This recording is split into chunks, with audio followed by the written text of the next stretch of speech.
Welcome back to the Glimmerama podcast. I'm Christy Marchese, and today I'm joined by filmmaker Jeanie Finlay, founder of Glimmer Films and the force behind the new creative distribution arm, Glimmerama.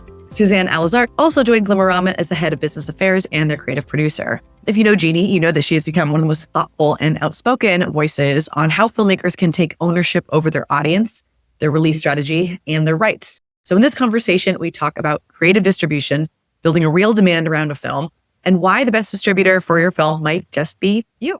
Here's my conversation with Jeanie Finlay.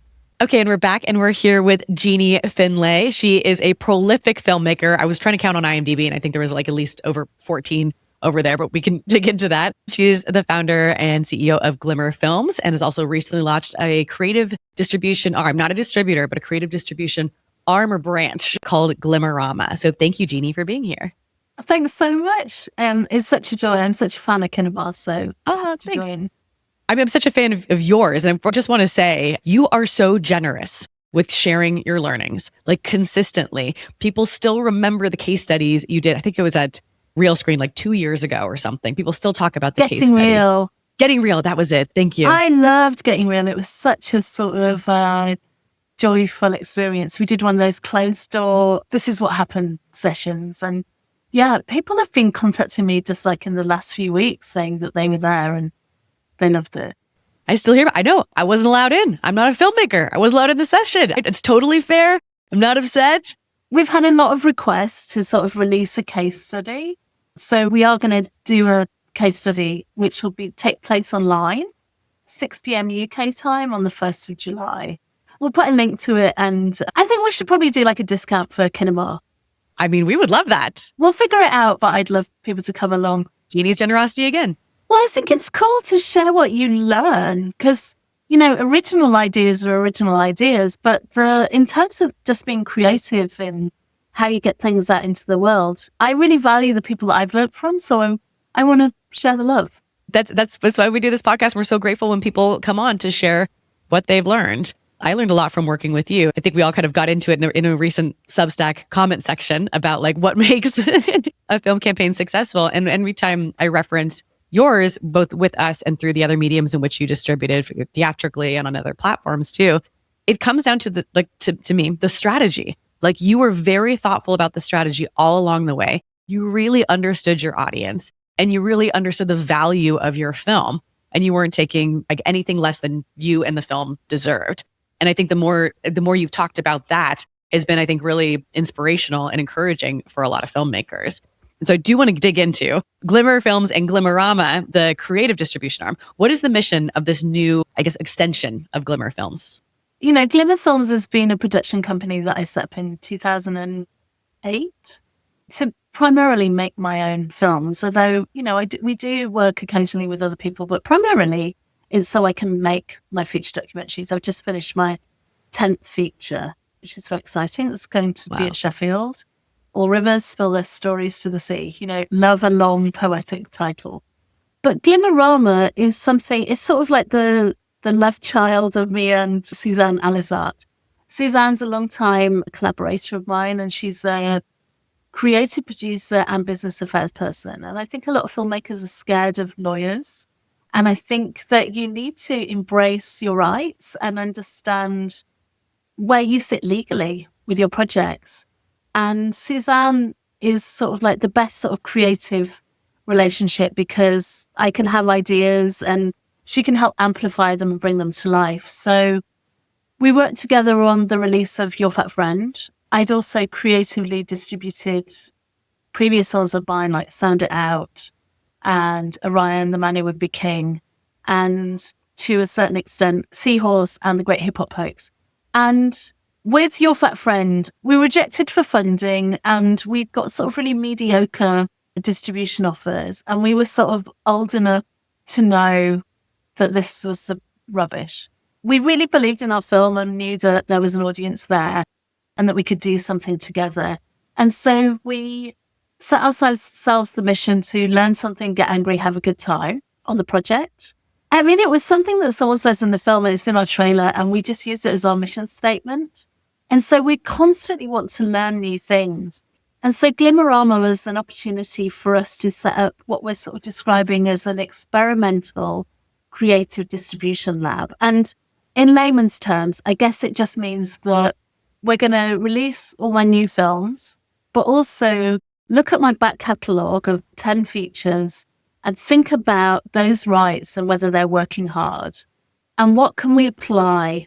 The world has changed a lot. I made a film in 2011, which is sort of like a cult hit, Sound It Out, about a record store. And the social landscape is entirely different now. So can we apply all the things we know now to a film that was made 15 years ago? And what does that look like? Often when people die, they get the box set. They get the retrospective treatment and everyone loves their films. And I sort of thought, what happens if you do that while you're still alive to enjoy it? What if we went to our own funeral? Like, what's that going to be like? It's almost like this. You're like, you know what? I'm going to celebrate right now. I want to see the reception that I get. And just sort of join the creative dots. I think that there's always a sort of connective tissue in creative work. And, I've been lucky enough to have retrospectives at places like Criterion and Big Sky Documentary Film Festival and Museum of Moving Image in New York. And those experiences have been incredibly valuable. So I want to sort of formalize that a bit for a wider audience. So anyway, basically what we want to do is experiment on my back catalogue, think creatively about the release of the latest film, and then we want to indoctrinate the masses. I think there's so many filmmakers accept terrible deals because they believe that self-distribution is akin to selling your films on DVD out of the back of a car boot. Like a car boot sale. Oh, you call them yard sales, don't you? We call them garage sales. Yes, we call them. Yeah. Yep. But, it's a bit ropey. It's a bit sort of suspect. And I think that people often accept really terrible distribution offers because they believe that there's a sort of respectability in doing that. And it's a commendation for their film. And I guess the thing that Suzanne and I want to do is to get people to pause and to think, actually, is the best distributor for my film me? Do you think, so we're in this age right now, in this age of social media, in the age of influencers, it's people are connecting with people more than they're connecting with brand names in a sense. So it seems like there's an opportunity for filmmakers to do exactly that. You're connecting, whether it's Glimmer, the brand of Jeanie and Suzanne, or it's Jeanie the filmmaker. Does that play a role in this somehow? That we look at how strong the creator economy is and how big creators are doing by putting their face out there and building a direct relationship with their audience. Do you see that intersecting at all or overlapping with film? Or is it totally different because with a film you have, maybe one every year or every couple of years versus creators are creating daily or weekly content in terms of audience relationship? I mean, it's challenging, isn't it? Because a lot of documentary makers I know are sort of secret nerds who are interested in, small, quiet stories. And, my films are very, I describe them as shy people telling small stories quietly, because the act of distribution is an act of amplification. But there's no reason why you can't develop a language to talk to an audience about that. And I guess for me, someone who never, ever appeared in front of a camera, ever, the last 3 or 4 years, I've started doing much more things like this because I think it's important to sort of talk about, just to show that there's different ways of making a film and engaging an audience. So yeah, I'm not sure whether that answered your question, but it does a bit, because you're right though, because you're right. It's tough. We talk about this a lot of what does it mean to build an audience? How do you find us? There's a lot of tactical, practical things, which I'm going to ask you for some of your ideas there. But again, the age of social media, sometimes that means putting yourself out there or putting your face out there. And to your point, many documentary filmmakers did not get into documentary filmmaking to put themselves at the forefront of it. And I think you've found a really creative way to do that because you're telling the story of your distribution. In a sense, you're documenting, you're making it a live Greek documentary on the documentary industry by doing these public engagements and case studies and reports and even this podcast right here. So it makes sense. I came to all of this as an artist. And when you're an artist, the storytelling never stops. I think about the distribution or the getting the film out there stage. It's just another part of the story. So I always want for the storytelling to bleed into the world. So it doesn't stop when the credits roll. It just carries on and on and on. I think I would be very scared if it felt like, oh my God, it's all depending on me, like the filmmaker, to carry that, because I can't do that. But what I can do is think creatively about ways to engage the audiences that might be there. for my films. And there's some people that will watch everything I ever make. But, for example, the new film I'm making could not be more different to Your Fat Friend. Your Fat Friend is a film that tells the story of Aubrey Gordon and how she engages the world in a sort of personal and funny conversation about fatness and how we view bias. And whereas in All Rivers Spill, I'm dealing with a community of salty fishermen in the northeast of England where I grew up, who are dealing with the devastating loss of their catch. Hundreds of thousands of crabs and lobsters wash up on the shores of the northeast coast. And the fishermen who have relied on fishing for 800 years turn to activism to try and look for answers. And I'm over the shoulder with them as they go on this sort of journey of discovery. There's a connective tissue in those films in that they're personal. They use a lot of humor. They're very emotional. A lot of people cry in the screenings that we've had. But they're essentially very different films. But, so I've spent the last few weeks really delving into fishing communities online. Crab and lobster talk is a big thing. Is that like a Reddit feed or is that a podcast series? What is crab talk and lobster talk? So it's a lot of crab and lobster fishers online who make viral content about the work that they're doing. And there's a lot of sort of viral marine biologists. I'm just constantly thinking about who are the audiences? How do we engage them? How can we involve them in the storytelling of the release of this film as well? And, it might be, we've been talking to comedians who are politically motivated because, it needs to be a good time. We need to have a good time at the screening. So I'm always thinking about, well, who would I like to meet? And do I want to engage in a conversation with? And will they bring their audience as well? You've always done a good job of specifically who is the audience? Who's the audience that is already invested and engaged or impacted by this? And how do we engage them? And then who do they listen to? Who are the maybe influencers and creators that they're following? And then you always have this and what's kind of a creative out there idea? What's something that's kind of different, like the comedian front? I thought you did for Your Fat Friend, the branding was excellent. It felt like every step of the way, it was elevated. It was the merch, the website. You were making gift cards, in the early days, hand making. The gift card, the koozies. Yes, but it was playful. It was fun, and people wanted to be a part of it because you made it cool. And so I'm curious, is that something that's a through line for all of your projects on the marketing, or moving forward? Is it as culture has changed? Oh, I think it's always been a thing. In the olden days, I used to do all my own graphics. Before I was a filmmaker, when I was an artist, my side gig was developing branding for creative businesses. So you'd have all these amazing creative businesses who are doing all this incredible work, and they would tell the story really badly. So we would work with them. I'm a nerd. So I was hand coding websites and laying out print and dealing with branding, which is something creative that, I just love that work. So on these new films, I'm always thinking, what are the needs of the story? So you can't really see it properly, but behind me, when I worked on Game of Thrones, The Last Watch, I wanted to show the tiny hand-woven stories at the heart of Game of Thrones. So we commissioned the key art. The opening titles were hand-embroidered. Oh, wow. And the hand-stitched. Oh, they're amazing. They were woven in Northern Ireland and then finished by hand. So it's not AI. It's actually hand-woven. Oh, it's all hand-done. And there's some nice images you can't really see. For those listening, you'll have to go to see the video. Also, Jeanie calling herself, Jeannie's the most chic nerd I've ever seen. Her hair is always on point. Her nails right now are this gorgeous, amber gold. It's you're the chicest nerd I've ever met. Nerds can be chic. No, but I love the work. Last year, I sort of dusted off my old coding skills. So we did this initiative called Hot Fat Summer for Your Fat Friend. We had a bit of a lull in screenings, but we wanted to get the online engagement up. So me and Dor Dotson, who's a social media person who works on the project. Dor Dotson's excellent. She's been on this podcast She's a genius. So we decided to do Hot Fat Summer because a lot of what we're doing is observing audience behavior and then thinking, how do we make an intervention that's fun?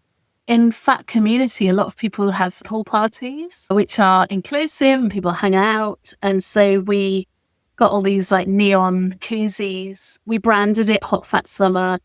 And we sent all these koozies to these parties because they show it really good in the pictures. But the coding thing is I created this thing so we could do hot fat selfies. So you take a picture of yourself in a bathing suit or in a pool or just in your summer getup. And then you choose a different overlay and it would create an Instagram ready image with all the branding on. Ooh, nice. And then you could post it. Like I work with the designer that I've been working with on Your Fat Friend and also the new film is a guy called Gavin, and he works in the music industry. So he brands Doja Cat and Katy Perry and Britney Spears. I always work with incredible photographers and probably put more money into my budget to do branding and design than other filmmakers do because I think it's really, really, really important. As an artist, I think that the poster is the film. The trailer is the film. The sticker is the film. I believe you have to think of those things as artist multiples that are going out into the world and they're going to rep your film. And you have to keep the design absolutely consistent. So on All Rivers Spill, we've been working with high-vis fluorescent orange. And we've got like our budget posters, but then we also have these handcrafted, flame-finished, luminous orange posters. So it's like you have the artwork and then the branding, the lockup is done in this sort of fluoro powder that you activate with a flamethrower. Flame torch? Blowtorch? The torch? Blowtorch? A blowtorch. So you apply heat to it and it bubbles up and you have this sort of, it's like a few millimeters thick branding over the top because I'm going to sell those to fundraise for the release. Branding allows the audience to participate even further. Like when someone sees a sticker, they can recognize it. You're a part of that community. Wearing a t-shirt is an expression that like, I'm not only do I like this film, I'm on board with like the wider community or it represents my values. I talk about Taylor Swift a lot here. Taylor Swift, you could look at two colors. If you look at like a mint green and an orange, you're going to know what album that is. She's done an incredible job of having strong branding for each album. And there are some films that have done this really, really well. I think there's a film called Fuck Toys, excuse my language, doing this really well right now. I don't know if you've seen their branding. Go to their website. The merch is great. Strong branding, strong aesthetic. There's a theme called Trash Town in the film. They started an Instagram just where people can take photos of trash towns or things that remind them of the film and submit them. Like they're building community along the way. And to your point, it's the extension of the art. It's an extension of the experience that everyone can continue to live in.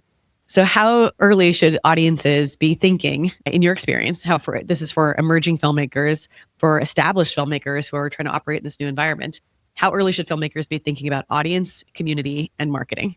You should be thinking about it as early as you can. But I would say, I don't know, I've heard some people talking about the future of marketing is, oh my God, you've got to open everything up and you have to bring people in very early.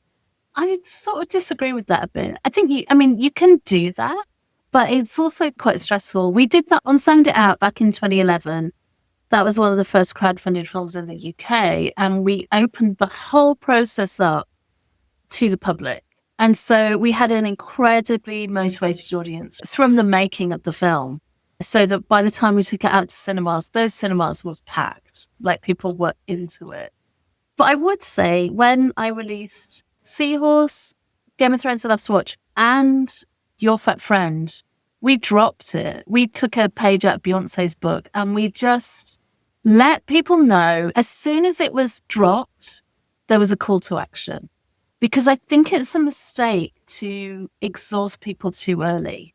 So you can be doing all the work behind the scenes, but if you drop something, what's the call to action? And can they activate it immediately? So with All Rivers Spill, we're going to release in cinemas in October. So at the moment, I sort of feel like we're doing a lot of showing the ankle. We're showing a little glimpse. A little glimmer glimpse? A little tiny, tiny glimmer. Because you don't want to exhaust people and you don't want to like ransack all of your assets or show your trailer too early. So we're repeating images or we're just showing like 4-second clips from a 10-minute block of the film and we will not show any more so that when they get to see it in cinemas, it feels satisfying. You're also doing the thing that I think people forget. You can start conversations earlier, but you need to build curiosity and build demand. And I thought you did that really well. It was through you that we learned the phrase film drop. Like a film drop is like a shoe drop or an album drop. When you've kind of like created enough curiosity and told the right story and you have like a bit of a following. And so you can drop the film and it gets eaten up quickly. But you also create artificial scarcity. You put a cap on it. You limit how many people can have it. And then each time you do that, it's sold out. It creates more demand. And again, I keep quoting the film Fucktoys. They're doing that really well. The film's only on festivals. They're doing these pop-up surprise screenings, only available in person. And their screenings are selling out instantly because everyone knows it's the only chance you're going to get to see it. You have no idea what it's going to be online. So I love the idea of showing the ankle, as you called it. We're going to be like Victorian ladies and you show a little glimpse. Proper lady. So British here. So what are other some kind of maybe mistakes or misconceptions you're seeing? So like, it's not that you have to overexpose your film early or start too early. It's that you have to be thoughtful about it, create curiosity and demand. What are some other myths? I think you have to think very strategically about how you work with the press. So say with us, we've got, the film has got its UK premiere in June at Sheffield, and then we're in cinemas in October. So we will not do any press that is review-based until October, because there's no point in us sort of exhausting things, also using up that press opportunity, because we want to really build it in October in the weeks up to our theatrical release, because we want to pack people out. And I've seen it time and again where you go to film festivals, especially baby filmmakers or less experienced filmmakers, they've maybe got PR on board or they've got someone excited and they're booking all of these press interviews and they're doing all this press. And then when their film comes out, no one's interested because they've already done it. So I would say hold off. Hold off on the press. Do you think part of that strategy is coming from trying to secure a distribution deal? Like if they can build up enough buzz at this phase, is that the strategy, or is it just? I think that sometimes people don't think strategically about the whole life of the film. They're just eating the meal in front of them. All the time, I'm thinking, this is a marathon. So we're at mile 2, mile 3. What comes next? I'd rather do one or two things really well than do too much. Well, that leads to my next question. Like we've talked a lot about a windowing strategy of like stretching it out, spending as much time as possible in festival. Now, again, there's a lot of other factors. Like, is the film good? Does the film team have the time and interest? Are their goals aligned? But in that case, it seems oftentimes the longer your windowing strategy and release is, the better you can perform in each window, and each window performs better based on the one before. But oftentimes we get filmmakers and distributors saying, with limited resources, it's pop it in theaters and immediately put it online and keep that window small. And so when we do a press tour or get those press spots, if you're not in those theatrical markets, at least you can watch it online after, so you can get that benefit. So I'm curious what your thoughts are on a longer window release strategy or condensing and saying, let's just go online as soon as possible. I guess it's being honest with yourself about what your resources are, what your desire is. Like some people don't want to do this work. They want to work with distributors, or they haven't got the time. They're on to the next project. But I don't know. I sort of talked to Jessica Edwards and Gary Huswitt about this. And, you know, Gary always spends a year on his film. And I remember talking to Jessica just before we released Your Fat Friend and said, you know, I'm going to take 6 weeks. And she was like, oh, honey, no. It's like I'd forgotten that this process takes a long time. Meaningful engagement with audiences takes time. And if you can afford it, I would go low and slow. Low and slow because I think that there's a real value in observing audience behavior and then leaning into it. So with Your Fat Friend, once we pivoted to doing an independent release, we spent quite a lot of time doing a little something and then seeing how it landed and then doing it again. So like, for example, we did our first film drop on Glimmerama and we had no idea how that was going to work. We had the sense that doing a film drop and sort of, we knew that there was enough interest, but we were overwhelmed by the response. I was shocked too. Yeah, I was like, she knows her audience. She was right. When it worked, it sort of felt like, oh, we should do this again. Let's do it again, but let's, you know, change it up a bit. Let's have gift tickets this time. Let's do vouchers. Let's do a different set of hosts, guest hosts, you know. So we worked with people like Ronald Young Jr., Guy Branum, Sophie Hagen, Josie Long, just brilliant, articulate people that we wanted to hang out with. And I think that the audience could sense that we were having a good time as well. And building on things, as soon as you can build on things. Like, for example, with this new film, All Rivers is only shown publicly 3 times. And the thing that I'm really struck by in the conversations after the screenings are that young people are really responding to the film. And people my daughter's age, like 22, 23. And that's interesting to me. So it's making me think, oh, should I bring on someone who's Gen Z to help us understand or, adapt our strategy? It's so smart. It's giving your enough space. We get this question a lot from filmmakers, like, hey, how much time do I need to promote my single event or my single premiere? And then there is no right answer other than if it's the first time you're doing it, give yourself enough time to learn. Because you might have an idea. If you haven't tested the film a lot, this is one of the first screenings. Give yourself time to make sure partners have time to promote. They follow through on commitments. If those commitments don't yield, you got to pivot from that. And so I think what you're saying makes, again, a lot of sense. But you always make a lot of sense, Jeanie. Give yourself time to learn and pivot and adapt and move in the direction where it's working. I know you're not an official distributor. You are working on these distribution strategies for your films and then sharing all the case studies. So you have a talk coming up on July 1st. Is that correct? Yes, that's right. So what can we expect from that? And how can people find that talk? They can find it on glimmerama.com. There'll be a link to book.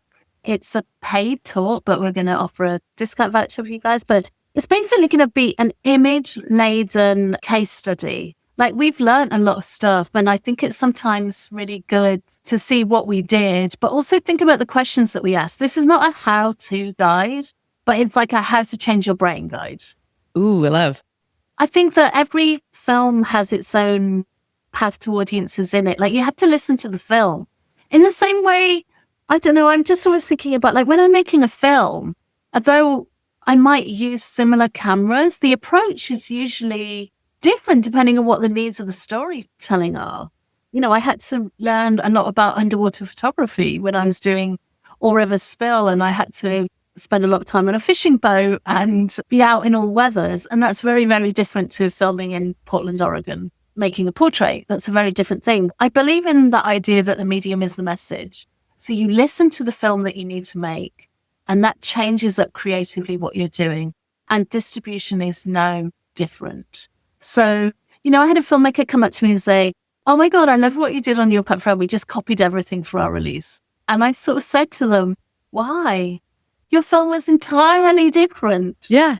Don't just apply the style that we, like the graphics from Your Pet Friend. I'm looking for something to hold up here, but the graphics from Your Pet Friend, the typeface we used was because Aubrey Gordon collects vintage diet books. And one of those is called Help Lord, The Devil Wants Me Fat. So the entire design of our poster and the branding is based on a 1970s diet book called Help Lord, The Devil Wants Me Fat. And so then we extrapolated that out to everything else.